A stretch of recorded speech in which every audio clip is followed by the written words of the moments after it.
अस्सलाम वालेकुम। Welcome to my channel learn math with Maryam. उम्मीद करती हूँ आप सब खैरियत से होंगे। यूनिट नंबर 13 हमने क्लास 6 का स्टार्ट किया हुआ है ट्रायंगल्स के बारे में। लास्ट लेक्चर में हमने 13A कवर की है। आज हम 13B स्टार्ट करेंगे। स्टार्ट करने से पहले अगर आप मेरे चैनल पे न्यू हैं तो मेरे चैनल को लाइक करें, सब्सक्राइब करें और बेल आइकन को प्रेस करें ताकि हर आने वाली न्यू वीडियो आप तक पहुँच सके। चलिए स्टार्ट करते हैं। क्वेश्चन नंबर 1 है। क्वेश्चन 1 है स्टेट द फॉलोइंग ट्रू और फॉल्स। हमने बताना है कि ये स्टेटमेंट ट्रू है या फॉल्स है। पहली है अ right angle triangle can be N isosceles triangle. तो देखें कि हमारे पास जो ज्योमेट्री होती है उसमें दो सेट स्क्वायर होते हैं। एक जो सेट स्क्वायर होता है वो होता है 90, 45 और 45। तो आइसोसेलेस ट्रायंगल क्या होता है, थोड़ा रिकॉल करें। हमने पढ़ा था जो आइसोसेलेस ट्रायंगल होता है उसमें जो दो साइड्स होती हैं वो बराबर होती हैं। तो ये देखिए इस सेट स्क्वायर में भी ये दो साइड्स इक्वल हैं। तो ये स्टेटमेंट क्या ठीक होगी? जी, तो ये हमारे पास स्टेटमेंट ट्रू होगी कि जो राइट एंगल ट्रायंगल होता है वो आइसोसेलेस होता है। अगर आप 45 को प्लस भी करें तो ये हमारे पास 90 आता है। नेक्स्ट है हमारे पास a scalene triangle is always an acute angle triangle. अब देखिए कि हमारे पास स्केलन ट्रायंगल क्या होता है। स्केलन ट्रायंगल हमारे पास वो ट्रायंगल होता है जिसमें तीनों जो साइड्स हैं वो बराबर नहीं होती। वो कह रहे हैं क्या वो सारे हमेशा वो एक्यूट एंगल ट्रायंगल होगा? नहीं, वो हमेशा एक्यूट एंगल ट्रायंगल नहीं होगा। वो ऑब्ट्यूज़ भी हो सकता है, वो एक्यूट भी हो सकता है, वो राइट एंगल ट्रायंगल भी हो सकता है, एक उसकी साइड और फिर बाकी जो होगी उस हिसाब से। तो स्केलन ट्रायंगल हमेशा हमारे पास एक्यूट एंगल ट्रायंगल नहीं होता, फॉल्स। नेक्स्ट है हमारे पास isosceles triangle can also be an obtuse angle triangle. जो हमारे पास आइसोसेलेस ट्रायंगल होता है, आइसोसेलेस हमारे पास होता है जिसकी दो साइड्स बराबर होती हैं। Can also be an obtuse angle triangle. Obtuse क्या होता है? जो 90 से ग्रेटर हो और 180 से लेस हो। तो सोचें, तो ये स्टेटमेंट हमारे पास ट्रू है। कैसे? कि हमारे पास जो एक साइड है वो ऑब्ट्यूज़ हो सकती है। तो अगर एक हमारे पास 120 हो और फिर बाकी जो दो साइड्स हैं वो बराबर हों तो ये हमारे पास ठीक है। नेक्स्ट हमारे पास कह रहे हैं the exterior angle of the equilateral triangle are not all equal. हमने क्या पढ़ा था कि जो हमारे पास इक्विलेटरल ट्रायंगल होती है उसकी इंटीरियर एक्सटीरियर जो साइड्स होती हैं, एक्सटीरियर इंटीरियर एंगल्स होते हैं वो हमारे पास इक्वल होते हैं। तो ये स्टेटमेंट हमारे पास फॉल्स है। वो कह रहे हैं आर नॉट ऑल इक्वल। तो पहला पार्ट हमारा सॉल्व हो गया जिसमें हमने ट्रू फॉल्स का बताना था। नेक्स्ट हम देखते हैं। नेक्स्ट है state with reason whether or not you can construct triangle A B C in each of the following. हमने बताना है कि ये क्वेश्चन है, इसमें हमें एंगल ए बी सी दी हुई हैं और हमने बताना है कि क्या ये हमारे पास ट्रायंगल बनते हैं कि नहीं बनते। हमने क्या देखा था कि जो हमारे पास ट्रायंगल की 3 साइड्स होती हैं इक्वल टू 180 होती हैं। अब उन्होंने हमें ये 3 साइड्स दी हैं, हमने चेक करना है कि क्या ये जो 3 साइड्स हैं इनका जो सम है वो 180 के इक्वल है या नहीं है। तो देखते हैं। एंगल ए 45 था, प्लस एंगल बी 60 किया, प्लस एंगल सी जो है 75 डिग्री किया। इन जब सबको सम किया तो वो 180 आया और हमें हमारे जो दूसरी साइड थी तीनों ट्रायंगल का सम 180 ही होता है। तो ये जो साइड है वो हमारे पास ट्रू आ गई। तो हमारे पास ये जो एंगल्स हैं ये ठीक है। नेक्स्ट है मेयर एंगल 90 और मेयर एंगल बी। इसमें ट्रायंगल के लिए हमें 3 साइड्स चाहिए होती हैं ए बी सी। उन्होंने ए और बी दे दी है तो सी हमारे पास 0 होगा। तो ये पॉसिबल नहीं है क्योंकि हमारे पास सी पर भी कोई ना कोई हमारे पास एंगल लाजमी होना चाहिए। हमारे पास इसका लास्ट पार्ट है measure angle A 68 degree, measure angle B 50 degree और मेयर एंगल सी 62 डिग्री। इसे हम करते हैं measure angle A 68 degree plus 50 degree plus measure angle C 62 degree. इसे जब हमने सम किया तो वो 180 डिग्री आया और इक्वल टू 180 डिग्री। ये भी हमारे पास ठीक है। अब आप लोगों ने क्या करना है, आप लोगों ने प्रोटेक्टर की मदद से आपने इन एंगल्स को रफ कॉपी पर ड्रा करना है और चेक करना है कि क्या ये ठीक कह रहे हैं। इधर तो हमने बता दिया सही है, लेकिन अब आप लोग कीजिए असाइनमेंट है। नेक्स्ट है हमारे पास, can an obtuse triangle have a right angle as one of its angle. वो कह रहे हैं कि क्या जो हमारे पास ऑब्ट्यूज ट्रायंगल होता है वो हैव अ राइट एंगल, क्या उस पर हमारे पास राइट एंगल बन सकता है as one of its angle. तब हम ये चेक करते हैं। हम अगर ऑब्ट्यूज़ ले ले, हमारे पास ऑब्ट्यूज़ एंगल क्या होता है, ऑब्ट्यूज़ हमारे पास 90 से ग्रेटर होता है, 180 से लेस होता है, तो हम ले लेते हैं 150 डिग्री। और इसमें हम प्लस करते हैं राइट एंगल, उन्होंने क्या कहा, राइट एंगल होता है 90 डिग्री। इससे अगर हमारे पास वैसे क्या होता है, in the sum of the interior angles of triangle is equal to 180 degree, ये हमने पढ़ा था। तो ये क्या होता है 180 डिग्री। अब हम देखते हैं कि 150 और 90 क्या बनता है, 150 और 90 240 डिग्री बनता है। तो ये हमारे पास फॉल्स आ गया। अब हम इसकी रीज़न देते हैं। No the sum of interior angle of triangle should be equal to 180 of.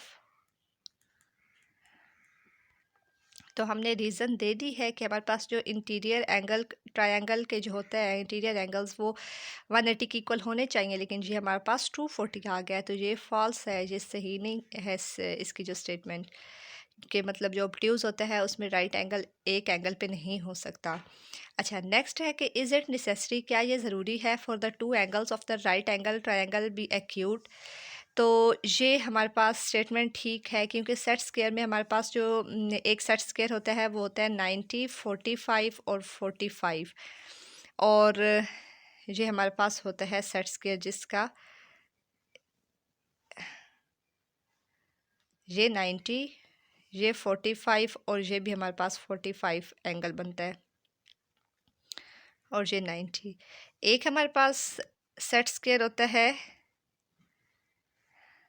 जो होता है हमारे पास 90 60 और ये 30। तो यस हमारे पास एक्यूट ये 45 से लेस है, तो हम ये कह सकते हैं, और ये भी दूसरे भी हमारे पास एक्यूट है 90 से लेस है। Yes the angle of right angle triangle will be acute angle. तो हमने ये रीज़न दे दी है कि हमारे पास जो राइट एंगल ट्रायंगल होते हैं वो विल बी हमारे पास एक्यूट एंगल होते हैं। ये सही है। नेक्स्ट है हमारे पास, write the sizes of the angle of an equilateral triangle. हमने एक इक्विलेटरल ट्रायंगल क्या होती है जिसके हमारे पास तीनों साइड्स हमारे पास क्या हों बराबर। ये हमारे पास 3 सेंटीमीटर है, ये भी 3 सेंटीमीटर, ये भी 3 सेंटीमीटर, और इसकी जो हमारे पास एंगल होंगे वो होंगे 60 डिग्री 60 डिग्री, और ये भी हमारे पास 60 डिग्री होगा। तो अब हम देखते हैं इंटीरियर एंगल्स जो हैं इक्विलेटरल के, वो हम इनका सम करके देखते हैं। Degree is equal to 180 degree, तो 180 degree is equal to 180 degree. तो ये हमारे पास ठीक है। अब वो कह रहे हैं कि एक आइसोसेलिस राइट एंगल ट्रायंगल है।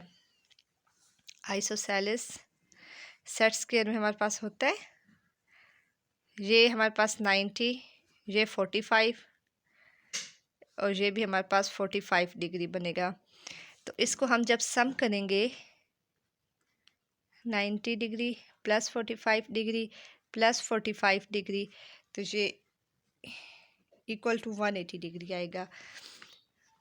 अब नेक्स्ट हमारे पास क्वेश्चन नंबर 6 है, the internal angle of the triangle are in ratio 235, find the size of its greatest angle, what type of triangle is it. अच्छा, हमें जब रेशो दी हुई होती है तो रेशो की मदद से हम एंगल्स फाइंड करते हैं। हम करते हैं let x be the angle, x हम कहते हैं कि एंगल है। अब हमारे पास रेशो है तो हम कहेंगे 2x ratio 3x, 2x ratio 3x ratio 5x। हमें पता है कि जो सम ऑफ द एंगल होता है वो 180 डिग्री होता है। ये हमारे पास एंगल आ गया 2x plus 3x plus 5x। इसको जब सम किया तो 10x आ गया और x की वैल्यू हमारे पास 18 डिग्री आ गई। अब हम ये जो हमारे पास है x, इसको हम एंगल्स की इनके एंगल्स में पुट करेंगे, और इधर से फिर हम देखेंगे कि हमारे पास जो ट्रायंगल की साइड्स हैं वो क्या आएंगी। अब हमारे पास 2x था, ये 2x 3x 5x, 2x 3x 5x, x को साथ मल्टीप्लाई कराना है। तो जब 2x के साथ किया 36 डिग्री आया, 3x के साथ किया 54 डिग्री, 5x के साथ किया तो 90 डिग्री। यहाँ तक तो हमारा सॉल्व हो गया। अब हम वो कह रहे हैं find the size of the greatest angle. कौन सा ग्रेटेस्ट एंगल होगा? ये 90 डिग्री। और इसमें हमारे पास टाइप ट्रायंगल की क्या होगी? जो हमारे पास ट्रायंगल की टाइप होगी वो हमारे पास राइट एंगल ट्रायंगल होगा। बहुत इजी क्वेश्चन था। अब हम इसी क्वेश्चन 6 की बेस पे क्वेश्चन नंबर 7 को सॉल्व करेंगे। क्वेश्चन 7 क्या है? The internal angle of the triangle are in the ratio 357। यहाँ तक हमारा क्वेश्चन बिल्कुल सेम है। अब नेक्स्ट वो कह रहे हैं find the size of the angle. हमने एंगल का साइज़ मालूम करना है। Also find the size of the greatest exterior angle. अब हमने एक्सटीरियर एंगल जो हम बनाएंगे उसका ग्रेटेस्ट हमने बताना है साइज़। पहले हमने क्या किया था? हमने कहा था रेशो की मदद से हम एंगल फाइंड कर सकते हैं। लेट कर दिया X be the angle of triangle. 3x 5x, 3x ratio 5x ratio 7x। तो हमने इन sum of the angles equal to 180 degree होता है। 3x plus 5x plus 7x, इनको जब हमने ऐड किया तो हमारे पास आया 15x और इक्वल टू 180 डिग्री। x की वैल्यू हमारे पास क्या आई? 12 डिग्री। अब हमने एंगल में पुट करना है और ट्रायंगल की साइड्स मालूम करनी है। 3x 5x 7x, x को मल्टीप्लाई किया, 3x आया 36 डिग्री, 5x आया 60 डिग्री और 7x आया 84 डिग्री। हमने ट्रायंगल ड्रा की। एक साइड 84 डिग्री, ये मैंने रफली एस्टिमेट किया, 84 डिग्री, 60 डिग्री और ये आया 36 डिग्री। जब हमने एक्सटीरियर एंगल मालूम करना होता है तो हम ए से इसे एक्सटेंड करेंगे, ई आ गया, बी से एक्सटेंड करेंगे, एफ़ आ गया, जब सी से एक्सटेंड करें डी आ गया। तो डी का ये मैंने एक्सटीरियर एंगल के ये मैंने निशान लगा लिए हैं।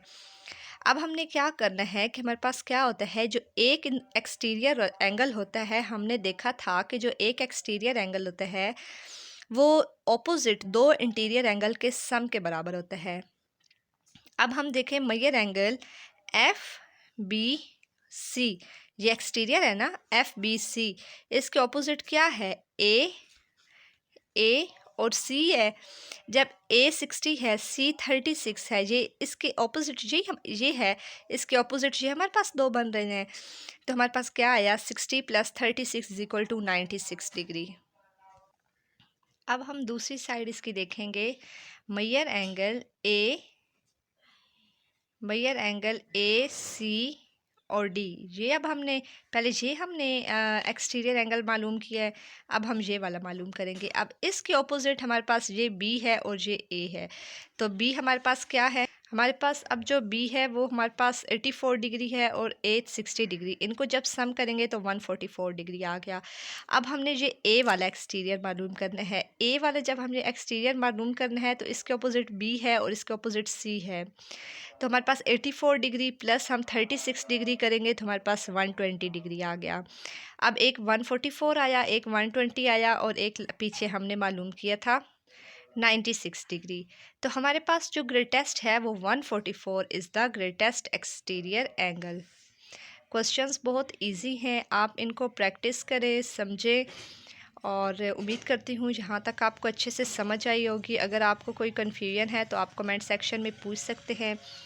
इसके अलावा अगर आपको मेरी जो वीडियो पसंद आई है तो मेरी वीडियो को लाइक करें, ज़्यादा से ज़्यादा शेयर करें और अगर आप मेरे चैनल पे न्यू हैं तो मेरे चैनल को सब्सक्राइब करना मत भूलिएगा। Thank you so much.